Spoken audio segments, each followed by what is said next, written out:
When Helena Moreno won the mayor's race in October, she made history, becoming the city's first Hispanic mayor-elect and only the second person to win outright in the primary when there was no incumbent running. This campaign has really been about moving our city in a new direction, because we can't keep doing things the same way and expect to have different results. The moment, 25 years in the making. Let's go back to the year 2000. That's when Moreno first moved to the city. And I'm Helena Moreno. Thanks so much for joining us for the premiere of WDSU's Song for New Orleans. Moreno came to New Orleans to work at WDSU as a TV reporter. She eventually became the station's morning anchor and held that job until 2008. Moreno left TV news to pursue politics, but her first foray into that didn't come out as she had wished.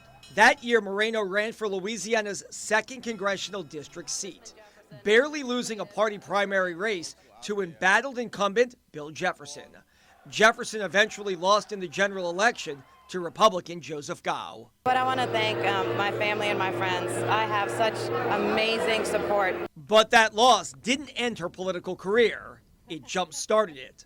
Moreno won a special election in 2010 for a seat in the state legislature, representing parts of uptown downtown Central City and the Lower Garden District. After winning re-election to that seat in 2011 and 2015. While in Baton Rouge, the Democrat worked across party lines to champion bills that help protect victims of domestic violence and to focus on the pay disparity between men and women in the state. Moreno then took a shot at a city council at-large seat back in 2017. She won that race in the primary. In retrospect, every step that I took here in the city of New Orleans prepared me to be right in this very spot. Over the last 8 years, Moreno focused on quality of life issues, crime, affordability, and infrastructure.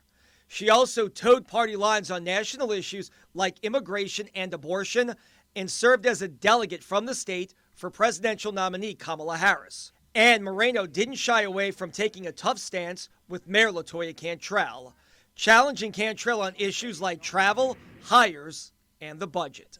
The reason why we got here is a true level of complete mismanagement of the budget over the past couple of years, and unfortunately this is now the consequence of that. It came to light last summer that Cantrell and her staffers left the city with a major deficit to start 2026, and the finances so dire at the end of Cantrell's term, Moreno had to step in and work with the state to secure approval to borrow money just to meet payroll. The current mayor proposed 30% cuts across the board, which to me was like taking a chainsaw to the budget. So that just was not going to be workable. We wanted to be more surgical. And thank goodness that the transition team was able to hire a financial firm to do this level of analysis for me and the city council, because I don't know if we would have been able to get ourselves in the shape that we're in now, in pretty good shape, despite what we're facing, if it wouldn't have been for the transition team paying for this outside firm to really review things and get things, done in a surgical way. Now, after a 2.5-month-long transition, it's time for the 48-year-old to lead the city.